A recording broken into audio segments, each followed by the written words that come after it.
좁고 협착한 복음 16번째 메시지입니다. 빌립보서 3장 7절부터 14절의 말씀을 통해서 예수와 부활이라는 주제로 오늘 하나님의 말씀 같이 상고해 보겠습니다.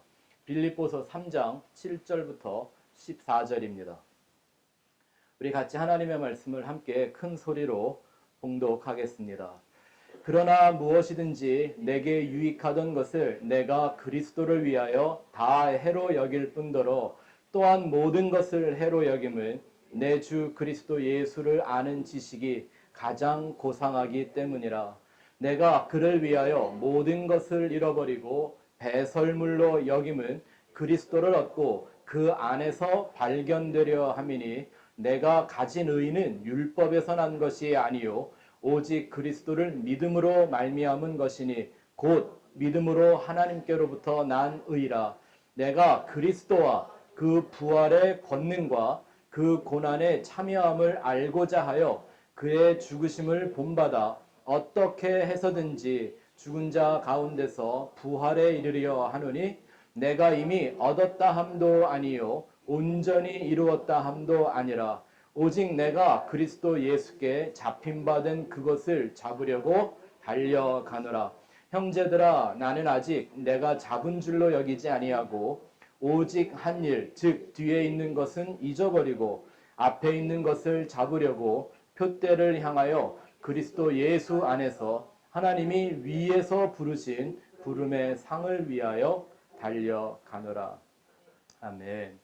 오늘은 지난주에 이어서 같은 맥락의 설교를 하려고 합니다. 사실 매주 우리의 전하는 복음의 메시지는 다 예수의 십자가와 부활에 대한 증거를 하고 있지만 오늘 더욱 특별히 지난주에 이어서 마치 하나의 설교인 것처럼 예수의 부활이 오늘 나에게 실제인가라는 생각을 좀 함께하는 시간을 갖기를 원합니다.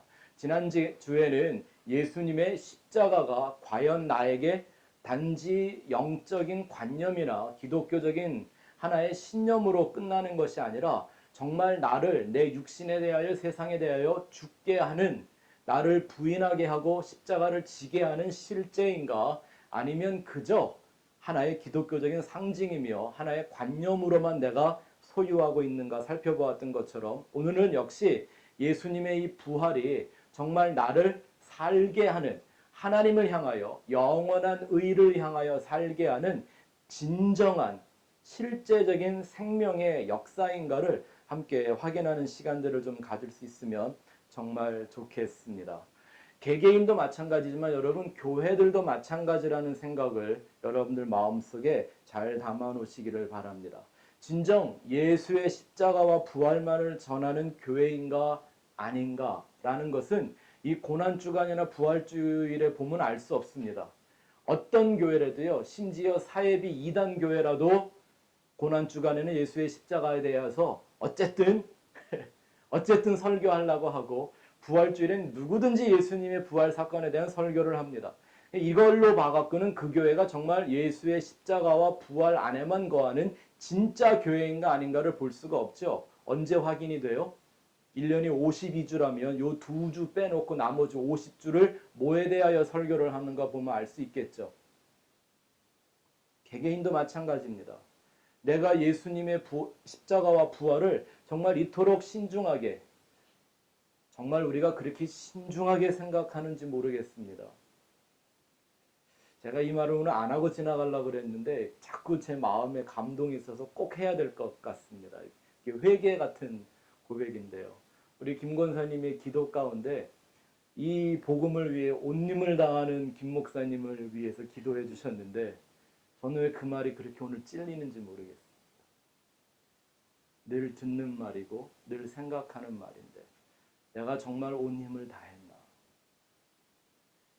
내 나름대로 애쓰는 건 같은데 타협하지 않기 위하여 나름 고난도 괴로움도 견디며 하고 있다고는 생각을 하는데 내가 정말 온 힘을 다하고 있나? 갑자기 그 말씀이 제 뒤통수를 때렸습니다. 근데 이게 나만 맞을 순 없죠. 억울하게. 같이 한번 맞아봅시다. 여러분들은 그렇게 기독교의 핵심이라고 말하고 가장 중요한 절기라고 하는 고난주간을 보내셨는데 정말 예수의 십자가 부활을 그렇게 신중하게 생각하셨습니까? 온 힘을 다하여 온 마음과 뜻과 정성을 다해서 말입니다. 내가 요때만 예수의 십자가와 부활이라는 걸 그냥 적당히 내 마음 조금 더해 생각한 뒤에 1년 50주를 십자가와 부활을 그저 역사적 사건이요 기독교를 상징하는 하나의 부적처럼 여기며 살고 있다면 그는 절대 그리스도인이 아닙니다. 하나님의 자녀도 아닙니다.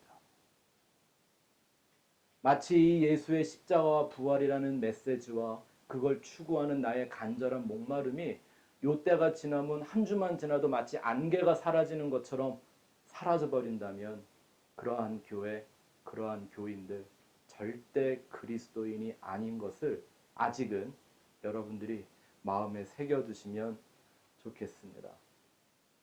처음에도 말씀드렸지만 또 한 번의 이 부활절, 이제 여러분들에게 마치 이것이 어떤 죽은 조상이나 위인을 위하여 제를 지내고 형식과 예를 갖추는 것이 아니라는 것쯤은 이제는 잘 알고 계실 겁니다. 여러분, 구약 시대에 하나님을 향하여 모든 제사의 방식을 다해서 정말 열심을 다해 제사들을 드렸습니다. 근데 그러한 제사들을 하나님이 받지 않으셨습니다. 오늘날 수많은 기념 예배나 행사들이 다 그렇습니다. 아무리 화려한 예식이나 행사들로 사람들에게는 큰 감동을 주는 이런 종교적 예식들을 다 지킨다 하더라도 하나님이 받아주시지 않으면 그 자체가 우상숭배입니다. 맞습니까?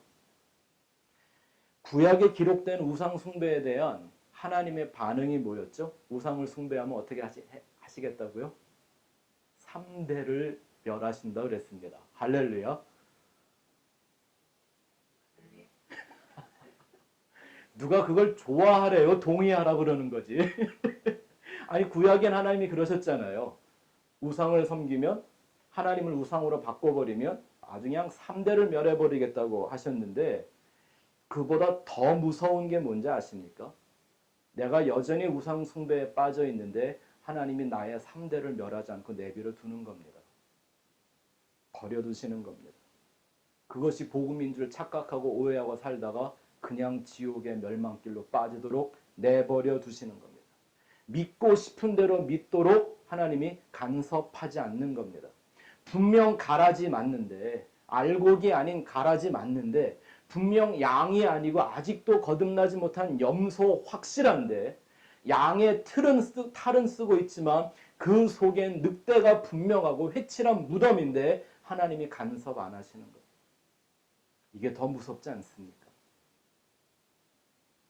왜냐하면 히브리서 말씀처럼 그들은 사생자요 하나님의 사랑하는 자녀들이 아니기 때문일 것을 성경이 우리에게 잘 가르쳐주고 있습니다.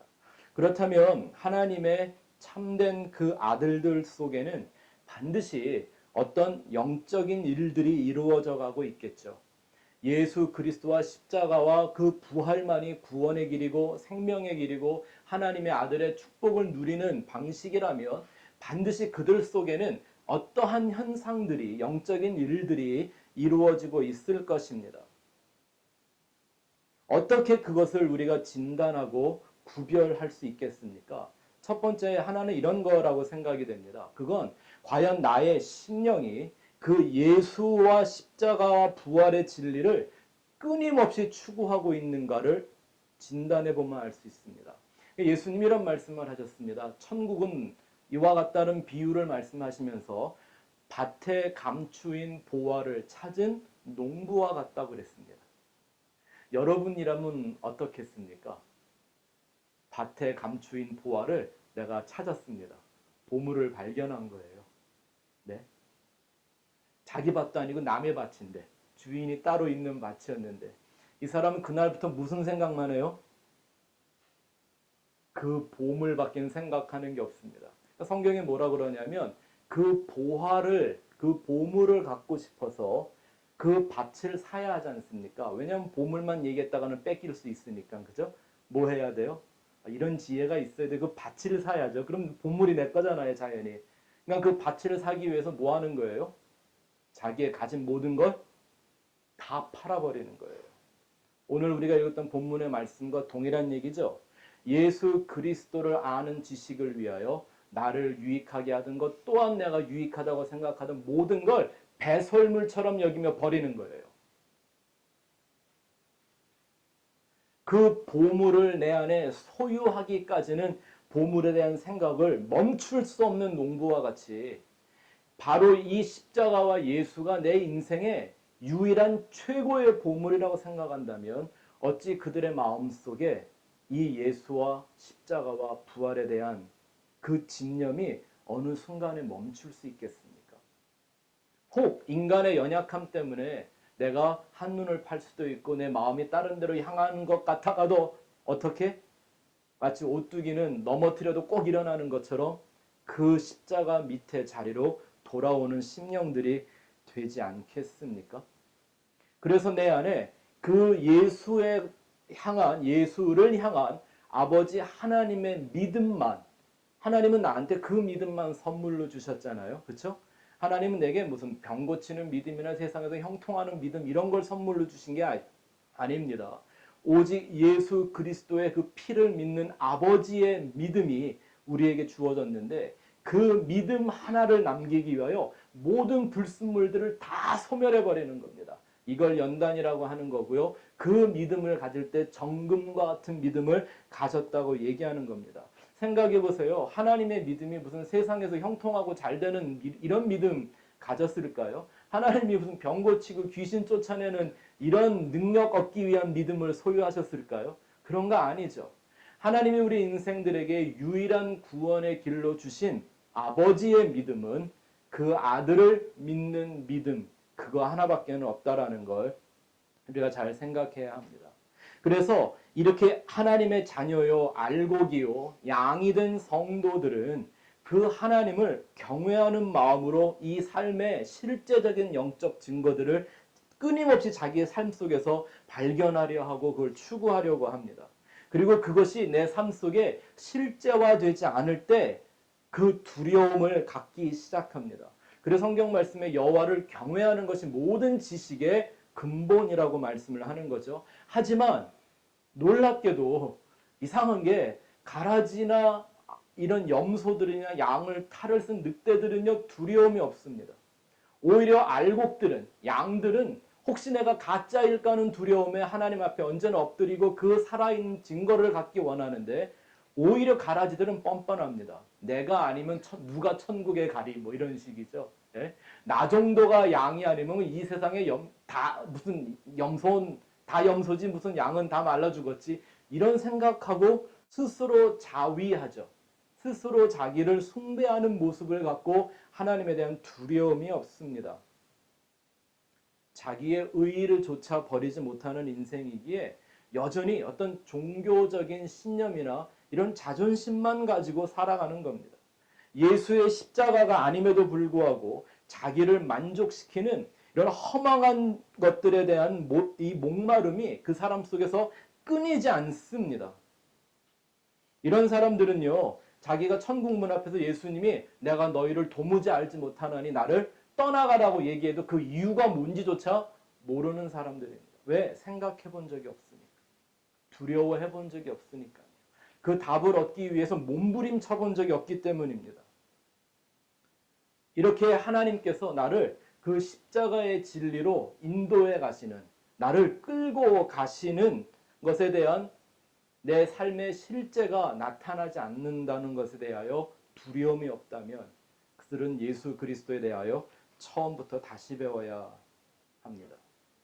또 나를 점검해보고 내가 과연 이 시간 하나님의 자녀로 변화되어 가고 있는가 아니면 여전히 지옥 자식의 모습을 버리지 못했는가를 구별해 볼 수 있는 방법이 하나가 있다면 그것은 하나님께서 그렇게 알곡과 양의 심령을 영혼을 사모하는 자들에게만 주시는 그 성령에 의해서 내가 과연 예수의 십자가와 부활이라는 진리 가운데로 계속 끌려 들어가고 있는가를 살펴보면 알 수가 있습니다. 십자가와 부활의 예수가 내 영적인 삶의 실상이 되게 하시고 나로 하여금 그 십자가와 부활의 증인이 되게 하시는 겁니다. 그저 입으로만 말하는 사람이 아니라 그의 삶 자체가 예수의 십자가와 부활을 이 세상에 다시 투영해 줄 수 있는 진짜 증인이 된다라는 겁니다.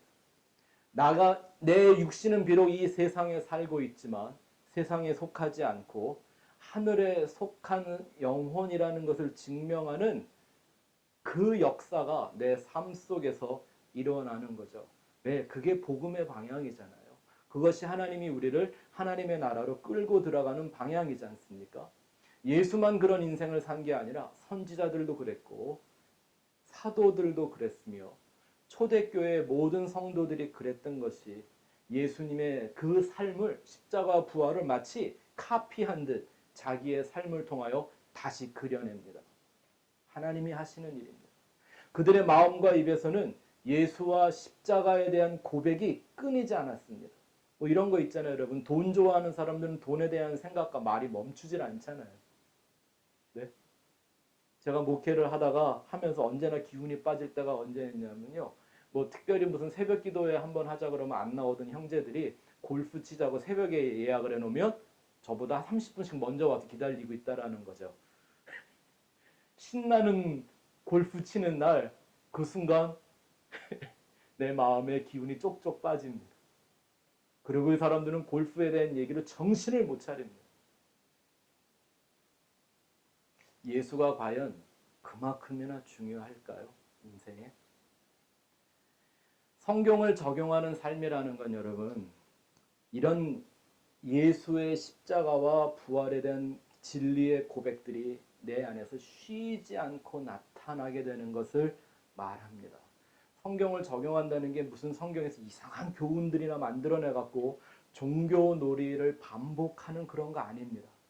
이거는 그런 건요. 율법주의를 지키다가 멸망하게 된 바리새인들하고 똑같죠. 여러분 바리새인들은요. 정말 착하게라도 살았습니다. 그들이 얼마큼 율법에 철저하려 했는지 아십니까? 본의 아니게 거짓말을 자꾸 하는 자기를 발견하고 정말 자기 입을 실로 꼬맸던 사람들입니다. 그 정도는 해야 뭐 율법을 좀 잘 지키고 순종하고 말씀대로 적용하며 산다는 얘기 하는 거 아니겠습니까? 근데 그렇게도 하지 않는 사람들이 마치 어린 나이에 요즘 애들이 이런 거 알라나요? 우리 어린 나이에 소꿉장난 하듯 하나님이라는 허상을 하나 만들어 놓고 그걸 추구하며 살아가는 사람들. 이제는 그런 장난으로부터 돌이킬 때가 되었습니다. 왜 우리 어릴 때 그러잖아요. 저도 지금 뭐 누구 어떤 얼굴들은 기억이 안 나는데 어릴 때 그런 거 해본 것 같아요. 이렇게 그 오렌지 색깔 화분 쪼가리 깨진 거 이런 거 갖고 밥그릇 만들어 놓고 거기다가 풀 이렇게 쪄가지고 예? 반찬이라고 올려놓고 옆집 사는 순이 뒷집 사는 철이 있긴 뭐서 너는 신부 나는 신랑 뭐 이래가면서 예?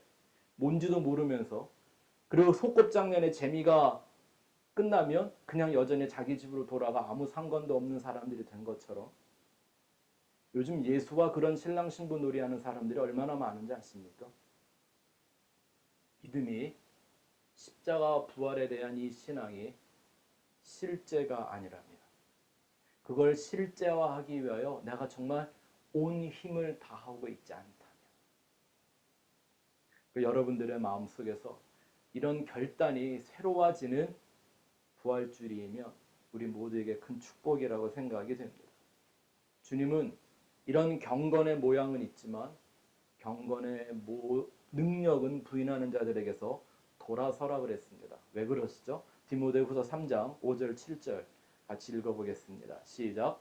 경건의 모양은 있으나 경건의 능력은 부인하니 이 같은 자들에게서 내가 돌아서라. 그들 중에 남의 집에 가만히 들어가 어리석은 여자를 유인하는 자들이 있으니 그 여자는 죄를 중히 지고 여러 가지 욕심에 끌린 바 되어 항상 배우나 끝내 진리의 지식에 이를 수 없느니라. 바로 이런 이유 때문에 경건이 그저 허상인 사람들, 경건이 껍데기인 사람들에게서는 우선 돌아서라고 말씀합니다. 오해는 하지 마십시오. 그들을 버리고 그들을 저주하라는 얘기가 아닙니다. 구별을 분명하게 해줘야 돌아올 수 있다라는 얘기를 성경이 하고 있는 거죠.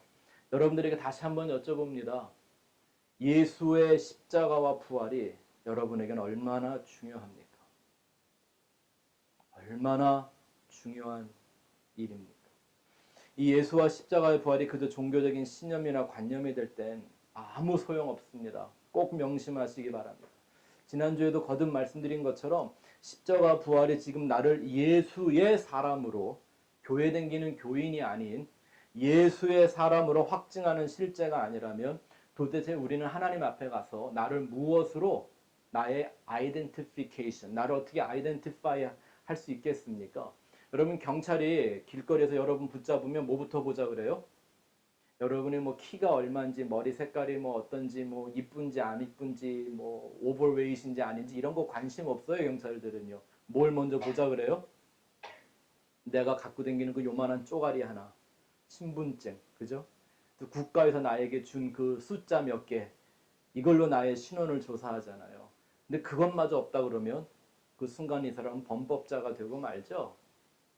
여러분은 예수님 앞에 가서 여러분의 신원을 뭘로 증명할 겁니까? 이 예수의 십자가와 부활의 확증이 없이는 누구도 하나님 앞에 가서 내가 하나님의 아들이라고 말할 수가 없습니다. 자, 그렇다면 오늘 이 부활에 대하여 좀 더 실제적인 생각을 해볼 텐데요. 부활에 대하여 성경이 말하고 있는 세 가지 패턴에 대하여 좀 생각해 보려고 합니다.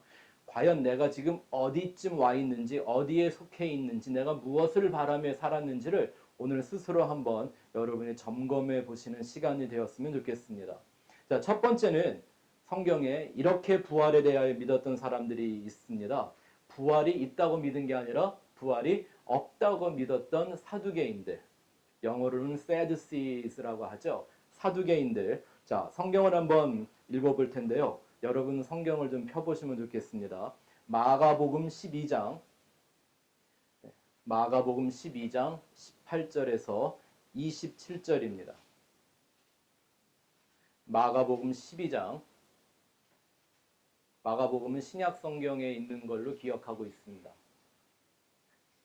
Book of Mark 12장 18절에서 27절 읽어봅니다. 시작.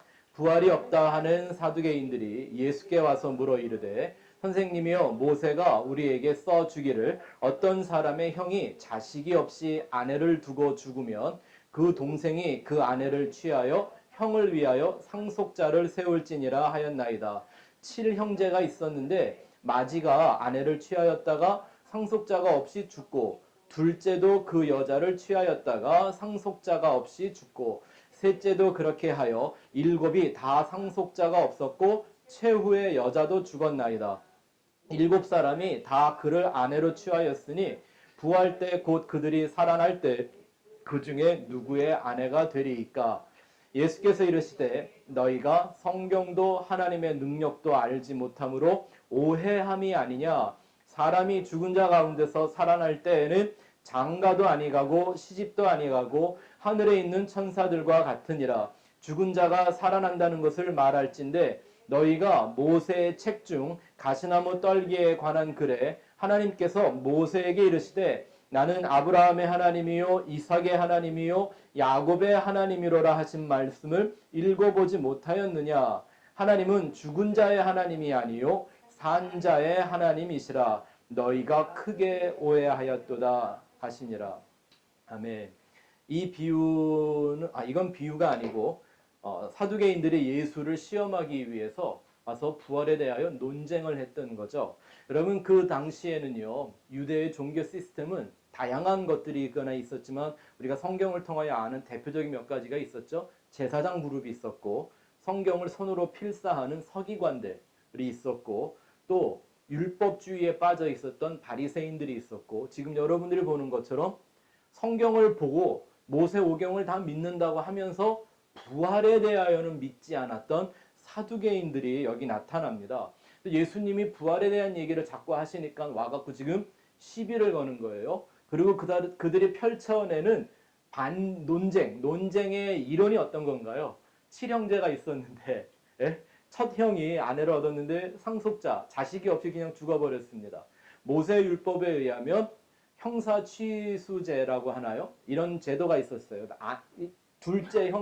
둘째가 그 형수를 자기 아내로 맞이해서 형의 후손을 이 땅에 대신 만들어줘야 한다라고 하는 이런 그 당시 유대인의 이스라엘을 형성하기 위한 제한적으로 한시적으로 주어졌던 법이 있었는데 이 법을 드러내놓고 7형제가 다 그 한 아내를 가졌는데 자식이 없었을 때 나중에 하나님의 나라에서 부활한 후에 이 아내는 누구의 아내냐 그럼 이런 아주 상식적인 이 땅의 논리적인 얘기로 예수님을 시험합니다. 그때 예수님이 하신 말씀이 뭡니까? 이 말씀이 굉장히 중요합니다. 너희가 성경도 모르고 하나님의 능력도 무엇인지를 모르고 오해하고 있구나. 성경은요, 아무리 들여다봐도 내가 오해하면 끝장입니다. 그 하나님의 말씀을 진리의 본질대로 확실하게 온전하게 이해해야지 내 뜻에 맞도록 이렇게 오해해버리고 나면 말짱도루묵입니다. 내가 오해한 그 말이 절대 나를 하나님의 자녀로 바꾸어 주지를 못합니다. 근데 사두개인들이 왜 이 부활에 대하여 믿지를 않았을까? 한번 잘 생각해 봐야 하죠. 그러면 그 사람들은 도대체 무슨 신앙을 가졌을까요? 하나님도 믿는다고 그러고 성경도 모세오경도 다 달달달 외웠던 사람들인데 그렇다면 그들의 신앙과는 어땠을까 대충 우리가 상상을 할 수 있습니다. 단적으로 말하면 아주 인본주의적인 도덕과 윤리에 빠져 있던 사람들이죠. 그리고 그들은 죽음 후의 세계에 대해서는 관심이 없었습니다. 그렇게 하나님을 믿고 모세오경을 달달달 외우는 목적이 뭐예요? 이 세상에서 잘 살기 위함이었습니다. 이 세상에서 인간답게 살기 위함이었습니다. 창조주가 어쨌든 나를 지었다고 하니까 그 창조주의 뜻에 착하게 살다가 인간답게 살고 자기의 자존심을 만족시키는 인생을 살다가 죽으면 그만이라고 생각을 한 겁니다. 처음부터야 그랬겠습니까?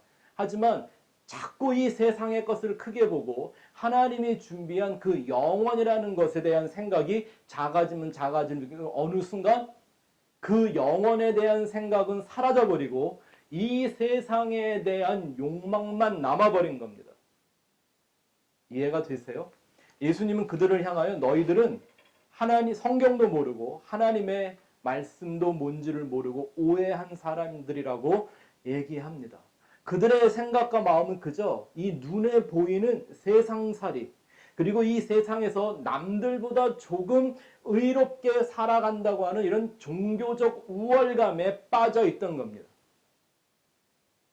안타깝게 오늘 이런 사람들이 이 세상에만 아니라 교회 안에도 정말 많습니다.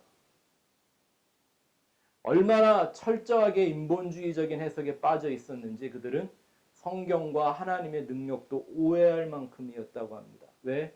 부활이 목적이 아니었기 때문에. 이 세상의 삶이 더 중요했기 때문에. 영적인 삶이 아니라 육적인 삶이 더 우선했기 때문입니다. 오늘 참 질문 많이 하는데 여러분들에게 또 한 번 물어보겠습니다. 여러분들에겐 지금 이 삶이 중요합니까? 부활의 생명이 중요합니까? 말로는 다 그렇게 하시겠지. 그거 하니까 우리가 여기 와서 예배하고 있는 거 아니겠습니까? 그런데 그들은 어떤 사람들이었어요? 하나님이라는 걸 빙자해놓고 이 땅의 삶에 목매고 있던 사람들이었어요. 잘 생각해 보셔야 합니다. 내가 과연 무엇을 위해, 무엇을 향해, 무엇에 의해 살고 있는가? 어디서 많이 들어본 얘기 아닙니까?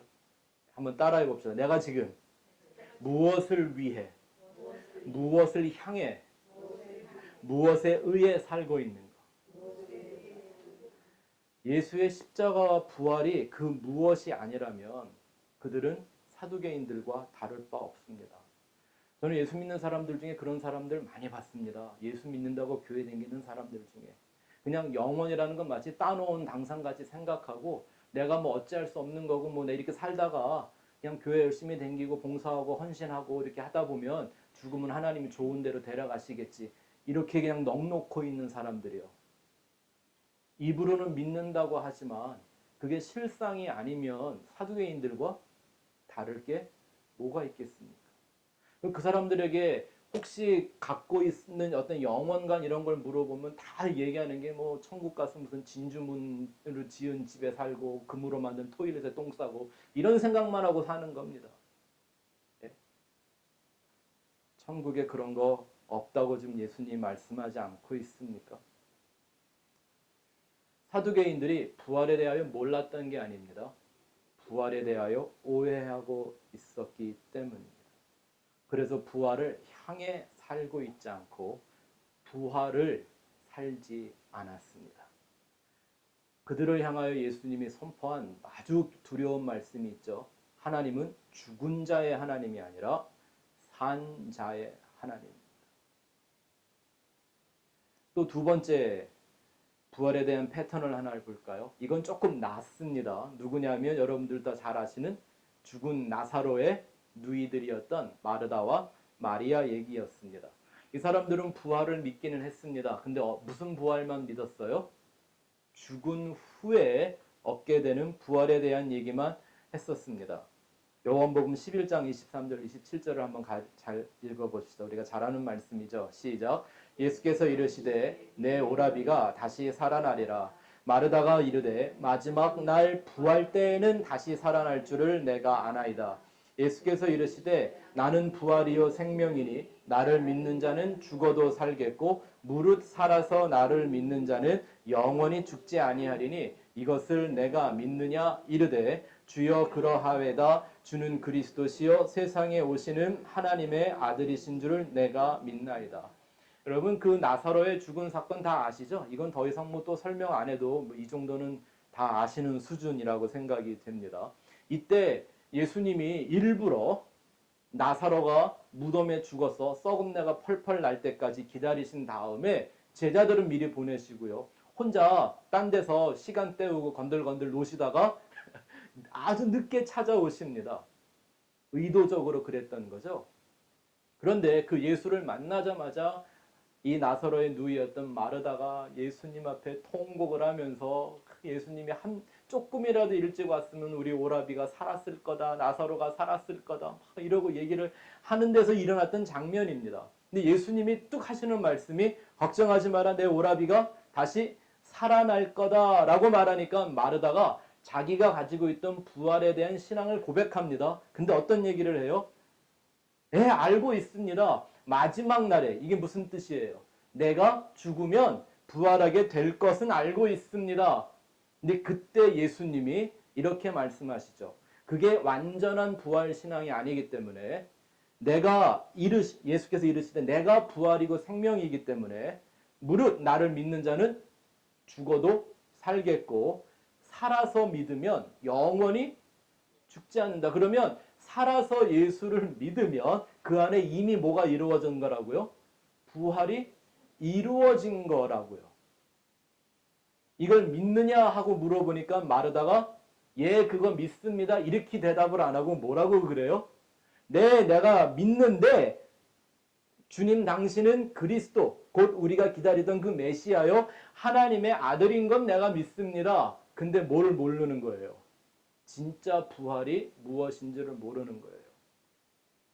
자, 다시 한번 말씀드릴게요. 사두개인들보다 훨 낫지만 불완전한 부활 신앙이죠. 이해가 되세요? 제가 지금 무슨 얘기하는지 단계적으로 이렇게 가고 있는 거예요. 여러분 스스로를 한번 점검해 보시라고요. 그리고 오늘날 이 기독교가 어떤 상태에 빠져 있나 점검해 보세요. 예수의 십자가와 부활을 말하면 맞다. 예수가 십자가에 죽었고 부활했기 때문에 메시아고 구원자고 그리스도고 그가 하나님의 아들이었다. 이거는 믿는데 그건 아는데 뭘 모르는 거예요? 부활이라는 생명은 죽어서 갖게 되는 게 아니라 살아서 믿음으로 얻게 되고 누리게 되는 거라는 거죠. 영생은 죽은 후에 시작되는 게 아니라 이미 하나님의 생명이 주어지는 그 순간부터 하늘의 영적인 실제가 내 안에서 살아 꿈틀거리며 나를 이 세상으로부터 하나님의 나라의 존재로 변화시키고 거듭나게 하는 생명력이라는 걸 모르고 있는 거예요. 그러니까 다들 예수를 그리스도라고 하나님의 아들이라고는 고백은 다 해요. 근데 내 안에 뭐가 없어요? 실제하는 부활의 생명력이 없다면, 그 신앙관이 없다면 그 사람은 누구와 지금 똑같은 수준입니까? 이 마르다와 마리아하고 똑같은 수준이잖아요. 맞습니까? 아니, 여름 받아도 동의는 하실 수 있잖아요. 근데 제가 오늘 다 읽지는 않았지만 여러분들 잘 아시는 얘기니까, 예수님이 왔다는 얘기를 듣고 예수님을 정말 사랑했던 그 마리아, 그죠? 마리아가 예수님한테 달려가고 또 똑같은 얘기를 합니다. 하루만, 한 발만 더 일찍 오셨어도 나사로가 죽지 않고 살았을 텐데. 근데 그 순간 성경이 뭐라고 기록을 하고 있냐면, 예수님의 모습을 관찰했던 사도 요한이 이렇게 기록을 합니다. 그 자매와 유대인들이 우는 것을 보시고 예수님이 비통히 여기셨다. 전에 이 얘기에 대해서 한번 설명을 드린 적이 있는데 기억이 나셨나 모르겠습니다. 이 비통히 여기셨다라는 이 말은 예수님이 마음으로 함께 공감하시고 함께 슬퍼했다라는 뜻이 아닙니다. 헬라어로요, 엠브리마오마이라고 합니다. 한번 해보세요. 엠브리마오마이. 이게 무슨 말이냐면 헬라어로요, 홀스가 너무 화가 나서 히히거리고 막 말이 푹 이런 거 하는 거 있죠. 막 스놀 한다고 하죠. 예? 아니 직접은 안 보셨으래도 무슨 뭐 텔레비라도 보셨을 거 아니에요. 말이 막 화가 나갖고 정신을 못 차리려면 지가 지 성질을 못 이겨갖고 막 이런 거 하죠. 이 말을 흉내낸 의성어가 이 엠브리마오마이라는 말이에요. 예? 지금 예수님이 그렇게 화가 나셨다는 얘기예요. 뭐에 대하여? 그들의 불완전한 신앙 때문에. 완전하지 못한 진리를 완전한 진리인 것처럼 갖고 그것으로 하나님을 평가하고 그것으로 예수를 믿는 신앙이라고 고백하는 그 불신앙, 불완전한 신앙에 대하여 지금 분노하는 예수님의 모습을 엠브리마오마이, 마치 화난 말이 불불불 떠는 것처럼 표현을 하고 그 분을 이기지 못하여 예수님이 눈물을 다 흘리셨다고 성경이 기록하고 있습니다. 아마 오늘 이 부활주일에도요, 부활절을 우리에게 주신 예수님을 기억한다고 하면서 뭐 예배한다 그러고 그 부활을 고백한다 하는 사람들을 보면서 혹시 예수님이 이렇게 비통히 여기실까 두렵습니다. 나를 보고 그럴까 두렵습니다. 내가 만일 이 마르다의 수준에 머물러 있다면, 마르다가 가졌던 그 신앙에 멈춰져 있다면 예수님을 이렇게 비통하게 만드는, 엠브리마오마이하게 만드는 그런 교인 아닙니까? 성경을 적용하려면 이렇게 적용을 해야죠. 그래야 이 말씀들이 내게 실제가 되지 않겠습니까? 요즘 보면요, 교인들이 시간이 가면 갈수록 하나님에 대한 두려움이 없습니다. 예수를 믿는데 겁도 없이 예수를 믿습니다. 마치 우리 하나님이 자기 손주 새끼가 이뻐갖고 어쩔 줄 모르는 할아버지 할머니냐 생각하는 것 같습니다. 하나님은 분명히 사랑의 하나님 맞습니다. 하지만 동시에 비진리와 불신앙에 대하여 이렇게 진노하시는 하나님이라는 걸 잊지 말아야 합니다. 하나님의 말씀에 1.1핵이라도 가감하지 말라 그랬습니다. 하나님의 말씀을 오해하고 왜곡해서 그걸 전하는 일들에 하나님은 가차없이 저주하는 분이시라는 걸 우리가 잊지 말아야 합니다. 물론 사랑의 하나님이라고 우리가 말할 때 그 사랑이 셰익스피어가 말하는 그런 사랑 아니라는 건 이젠 뭐 하도 귀에 못이 박히게 들어서 잘 아시겠죠? 만일 내가 진노하시는 완전하신 하나님을 경외하고 있지 못한다면 그런 두려움이 내 마음에 차지하고 있지 않는다면 그는 아직도 온전한 하나님을 만나지 못한 겁니다. 반쪽짜리 하나님, 반쪽짜리 신앙. 문제는 그 신앙으로는 하나님의 나라에 갈 수 없다라는 거죠. 하나님은 그저 우리에게 잘해주시는 미스터 나이스 가이가 아니라는 걸 여러분들이 기억하시고 그런 허상에 있는 사람들을 빨리 깨어나게 해야 합니다. 예수님 말씀하시는 것처럼 예수 안에서 이루어지는 부활은 단순히 죽어서 얻게 되는 이런 게 아닙니다. 단순한 내세 사상이 아닙니다.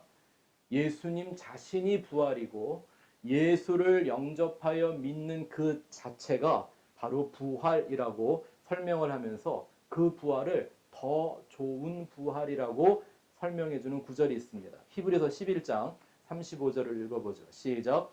여자들은 자기의 죽은 자들을 부활로 받아들이기도 하며, 이게 누구 얘기죠 지금? 이 여자들이 누구예요? 이게 지금 마르다와 마리아 얘기잖아요. 자, 거기에 연결되는 말씀이죠. 그 후에 뭐라고 얘기하시는가 읽어보죠. 시작. 또 어떤 이들은 더 좋은 부활을 얻고자 하여 심한 고문을 받되 구차히 풀려나기를 원하지 아니하였으며, 뭐 이 다음에 보면요, 뭐 토굴에 갇히고 동굴에 갇히고 자지 못하고 먹지 못하고 막 톱으로 자르고 불에 던지고 막 이런 얘기가 계속 나와요. 더 좋은 부활을 얻기 위하여. 그러니까 지금 마르다와 마리아가 가지고 알고 있었던, 하나님은 내가 죽고 나면 부활을 주실 거라고 생각했던 그 부활만 아니라 더 좋은 부활이 있다고 말했죠. 여기서 말한 더 좋은 부활이라는 건 성경이 이런 비교급을 말하는 건 이거보다 이게 더 나은 거니까 더 좋은 거 가져라 이런 얘기를 하는 게 아니라 어느 것이 완전한 것이다? 불완전한 것과 완전한 것을 비교하는 방식이잖아요. 더 좋은 부활이라는 게 뭐예요? 예수님이 하신 말씀이잖아요. 나를 믿는 자는 죽어도 살겠고, 이건 그냥 부활이죠. 모든 사람들이 갖고 있는 내세적인 부활이잖아요. 그런데 더 좋은 부활은 무릇 살아서 나를 믿는 자는 영원히 죽지 않는 부활의 생명이 이미 자기 안에서 역사하고 있는 더 좋은 부활을 말하고 있는 거죠. 자, 그게 바로 세 번째 차원의 얘기입니다. 더 좋은 부활, 그것이 무엇인가? 세 번째는 예수와 연합을 위한 십자가와 부활의 신앙인 것입니다. 뭐 하기 위한? 십자가와 부활은 그저 기념하고 뭘 기억해주고 찬양해주는 대상이 아니라 예수라는 존재와 영적으로 하나가 되게 하기 위한 십자가와 부활이라는 거죠. 우리가 지난주에도 한번 읽어봤는데 한번 더 읽어봅시다. 로마서 6장 4절 5절 시작. 그러므로 우리가 그의 죽으심과 합하여 세례를 받음으로 그와 함께 장사되었나니 이는 아버지의 영광으로 말미암아 그리스도를 죽은 자 가운데서 살리심과 같이 우리도 또한 새 생명 가운데서 행하게 하려 함이라. 만일 우리가 그의 죽으심과 같은 모양으로 연합한 자가 되었으면 또한 그의 부활과 같은 모양으로 연합한 자가 되리라. 자, 거기다 밑줄을 좀 그으실래요? 같은 모양으로. 이게 하나님의 형상, 예수의 형상, 그리스도의 옷 이런 것과 똑같은 얘기라고 지난주에 설명을 드렸습니다. 근데 이 일을 누가 하세요? 예수를, 그 아들을 십자가에 못 박은 것도 누가 하신 일이에요? 하나님 아버지가 하신 일이고, 그 예수를 죽음에서 다시 살게 하신 이도 누구예요? 하나님 아버지가 하신 일이에요. 그러니 이게 바로 하나님의 아들이고 천국 백성을 만드시는 하나님의 섭리인 것을, 구원의 섭리인 걸 예수를 통해 보여주신 거죠. 완성하신 거죠. 그러니 하나님이 오늘 나에게 찾아오셔서 나도 하나님의 아들로 회복시키시고 예수의 형상으로 옷 입혀주시려면 똑같이 하실 일이 뭐예요? 예수 그리스도의 죽은 모양에 따라 우리도 그 죽음에 연합하게 만들고, 쉽게 만들면 그렇게 죽게 만들고, 또 그렇게 죽은 사람들에게 어떻게? 같은 모양의 부활을 우리에게 주신다라고 약속을 하는 것입니다. 부활이라는 건 그저 죽었다가 다시 산다라는 의미가 아니라 이게 무엇에 대하여 죽고 무엇에 대하여 살았느냐, 이게 중요한 것이죠. 분명 부활이 목적일진데 성경은 부활에 대한 얘기보단 십자가에 대한 메시지로 가득 차 있지 않습니까? 바울의 고백을 보아도 이렇게 부활에 참여하고자 원한다고 하면서 부활에 대한 얘기보다 뭐가 더 많아요? 아마 사도 바울의 서신을 십자가와 부활을 얼마큼 얘기했나 이렇게 한번 구별을 해보면요, 아마 부활은 1%일 거예요. 거의 99%는 뭐에 대한 얘기만? 예수의 십자가와 그 영적 죽음에 대한 얘기만 하고 있습니다. 그리고 예수를 자랑한다고 말할 때 부활은 얘기도 안 해요. 뭐만 하겠다? 십자가의 예수만 자랑하고 난 그것만 알 거다라는 얘기를 해요. 뭐 때문일까요? 그 십자가의 죽음이 없이는 뭐도 없기 때문에, 부활도 없기 때문에. 하지만 십자가의 죽음에 있는 사람들은 당연히 하나님께서 약속하신 대로 부활의 생명으로 채워주실 거라는 것이기 때문입니다. 예수님의 탕자의 비유도 나오잖아요. 그 아버지가 그 집에 돌아온 탕자를 보고 고백하는 말이 뭐예요? 죽었다가 다시 살았다라는 거죠. 누구 안에서? 그 아들은 죽었다 산 적이 없어요. 네? 성경을 잘 이해하셔야 돼요. 아들이 어디 갔다 죽었다 왔어요? 아니요. 그냥 지 아버지 재산 뺏어갖고 나가갖고 먹고 싶은 거 다 먹고 놀다가 홀딱 망해갖고 거지 돼갖고 돌아왔잖아요. 안 죽었어요. 근데 누구 안에서 죽었다 산 거예요? 아버지 안에서. 아멘. 아버지 안에서 죽었던 아들이 아버지 안에서 다시 산 거예요. 누가 죽였고 누가 살렸어요? 아버지가.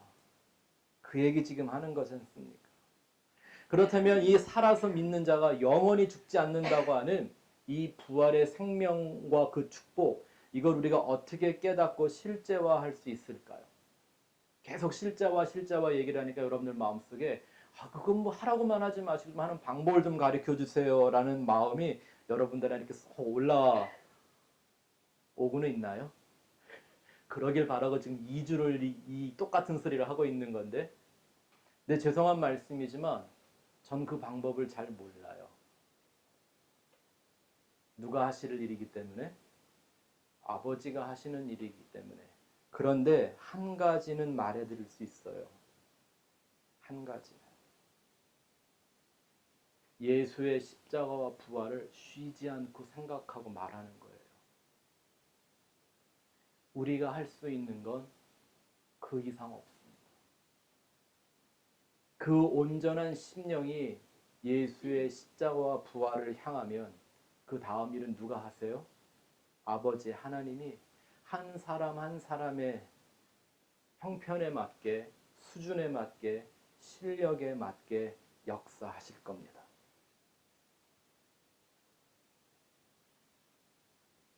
십자가와 부활은 기독교를 탄생시킨 어떤 위대한 사건이나 기독교라는 종교를 정립하기 위한 교리가 아닙니다. 성경은 예수와 십자가와 부활을 분리하지 않습니다. 십자가 맞습니다. 예수님이 죽었던 형틀 맞고요. 예수님이 무덤에 들어가 있다가 무덤에서 살아나오신 사건 맞습니다. 근데 그것은 우리에게 실제를 보여주기 위하여 시청각적으로 약속을 완성하는 표를 주신 것이지 그 사건을 위한 게 아닙니다. 그래서 성경은 예수가 바로 그 십자가라고 얘기하고 예수가 바로 그 부활이라고 얘기합니다. 이런 말이 마음에 딱 받아들여지고 이해가 되시는 분들인데 저한테 더 이상 배울 게 없는 분들이. 예수가 십자가고 예수가 그 부활 자체라는 것입니다. 여러분, 제가 이 목회를 하고 복음을 전하는 사람으로서의 시간이 가면 갈수록 정말 이상하게 느끼는 게 뭐냐 하면요. 요즘 교인들이 무슨 성경 공부를 하다가 성경에 나오는 어떤 사람들이 뭐 몇천 년 전에 혹은 몇백 년 전에 무슨 뭐 했더니 물질적인 복을 받았다 뭐 이러면요. 어떻게 해서든지 그 복을 한번 받아보려고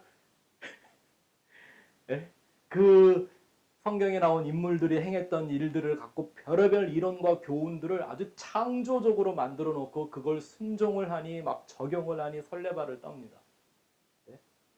그러면서 정작 예수의 십자가와 부활이라는 얘기는 그저 누군가 날 위해 행했던 사건 정도로만 기억하고 지나가는 게 전 너무 이상합니다. 우리 주위에 어떤 사람들이 뭐 교회 댕기다가 뭘 했더니 뭐 소원이 이루어졌고 뭐 기도의 응답이 나타났다고 이런 얘기를 하면요. 나도 그거 해보려고 뭐 무슨 100일 기도를 하고 뭐 금식도 하고 별짓을 다 하는데 왜 예수의 십자가가 내 영적 삶의 실제가 아닌 것에, 그 예수라는 십자가와 부활이 나에게 적용되지 않는 것에 대해서는 고민하지 않을까요? 왜 금식하지 않을까요? 왜 100일을 기도해보지 않을까요? 뭘 추구하고 있는지 모르겠어요. 오늘날 이 개신교 안에 부활신앙이 뚜렷하지 못한 이유는 다시 말씀드리지만 예수 그리스도의 십자가에 대한 신앙이 불투명하기 때문입니다. 명심하십시오. 십자가 없는 부활은 존재하지 않습니다. 빌립보서 3장 10절 말씀 보겠습니다. 시작. 내가 그리스도와 그 부활의 권능과 그 고난의 참여함을 알고자 하여 그의 죽으심을 본받아. 이게 뭐예요? 십자가잖아요. 그죠? 그 다음 시작. 어떻게 해서든지 죽은 자 가운데서 부활에 이르려 하노니. 여기다가 좀 밑줄을 그어놓으실래요? 어떻게 해서든지. 여러분들이 십자가를 모르는 분들이겠어요? 부활을 모르는 분들일까봐 제가 이런 설교를 하는 게 아니에요. 이제부터 뭐 다시 하시라고? 이 어떻게 해서든지 이게 여러분들 삶 속에 있어야 되잖아요. 이게 여러분들의 신앙이어야 되잖아요. 이게 여러분들의 믿음의 증거여야 하지 않습니까? 뭐 하는 거? 어떻게 해서든지 그의 죽으심을 본받아 죽은 자들 가운데서 부활에 이르는 것이 무엇인가를 알려고 하는 것이요. 여러분, 기독교 안에 있는 많은 것들을요, 그저 그냥 관념으로, 교훈으로, 감동으로 그쳐도 좋은 것들 많습니다. 뭐 누가 뭐 해서 헌신했더니 복을 받았다, 뭐 어떤 교회가 막 부흥했다, 막 병이 낫았다, 뭐 귀신이 뭐 사라졌다, 뭐 기도했더니 내가 평생 그리던 이상형의 남편이나 아내를 얻었다, 뭐 이런 얘기는 몰라도 괜찮고요. 그런 일은 내 삶에 안 일어나도 상관없습니다. 뭐 일어나면 좋겠지만 될 수 있으면 일어나십시오. 근데 그런 것들은 경험하지 못하도 아무 상관이 없습니다. 그러나 이 예수의 십자가와 부활은 그저 이런 관념이나 신념이나 소망에 멈춰 있어서는 안 됩니다. 그 안으로 뛰어 들어가야 합니다. 어떻게 해서든지 그걸 소유하기 위해서. 제가 이 어떻게 해서든지라는 말을 혼자 묵상하다가 제 안에 생겨났던 있었던 경험이 하나 기억났습니다. 그게 뭐냐면 약 10여 년 전에 저희 아버님이 갑자기 여기 계신 아버님 말고 저희 친아버님, 시아버지 말고 저희 한국에 계신 아버님이 전립선 암의 말기, 프로스테이트 캔서 말기 판정을 받았습니다. 아니 건강하시던 분이 어느 날 갑자기 병원에 가셨는데 그래서 뭐 한국 의사들을 다 만나봐도 안 되고요. 미국은 좀 나을까 해서 제가 그때 하와이에 있을 텐데요. 하와이에서 제일 잘한다고 하는 의사를 데려갔더니 그 의사가 저희 아버지를 이렇게 진찰을 해보더니만 저한테 이렇게 얘기를 하는 거예요. 너무 늦게 왔다고 말씀드려라. 네. 그냥요 그 자리에서 팍 일어나갖고 그냥 분질러 버리고 싶더라고요. 그 의사를. 옥수수를 다 빼버릴까 그래서. 얼마나 화가 나는지. 그때부터 저와 저희 가족들은 뭐만 했는지 아십니까? 뭐 저희 아버님 평생 목회하셨고 이 신앙에 분명하시기 때문에 그의 영혼에 대한 문제를 걱정하는 게 아니라 아직 건강하신 분이 또 좀 더 잘 살다 가셨으면 좋겠는데 하는 인간적인 마음에 어떻게든지 고쳐보려고 정말 어떻게 해서든지 우리 아버지의 수명을 연장시켜 보려고 별짓을 다 해봤습니다. 밤을 새며 인터넷을 뒤져가면서 전립선암에 좋다는 걸 다 찾아봤습니다. 저는 그때 버섯이 암에 좋다는 걸 처음 알았습니다. 그 곰팽이가. 버섯이 곰팽이잖아요. 곰팽이. 펑거스. 그죠? 그죠? 근데 또 그 버섯들 속에도 정말 좋은 버섯들이 있고요. 생전 듣도 보지도 못했던 버섯의 효능이 어떤 거라는 걸 막 알게 되었습니다. 어떻게 하면 될까 해서 그걸 찾고 찾아봤더니 몰랐던 것을, 보지 못했던 것을, 알 수 없었던 것들이 알아지기 시작하더라는 거예요. 제 말은 뭐 암 걸리면 버섯 먹으면 난다는 얘기 이런 거 지금 하는 거 아닙니다. 저기 의사 사모님 계시는데 제가 이런 얘기하니까 참 민망한데 아프면 병원 가십시오. 제 말은 어떻게 해서든지에 대한 설명을 드리려고 이런 얘기를 하는 겁니다. 여러분 고난주간과 부활주간은 1년 52주 중에 2주밖에 없는 거지만 나머지 50주간이 이 어떻게 해서든지를 행하는 시간들이 되어셔야 합니다. 아멘. 그래서 여러분들 삶 속에 모든 마음과 생각 속에 예수의 십자가가 실제로 드러나고 증거되는 삶이 되시기를 주의 이름으로 축원합니다.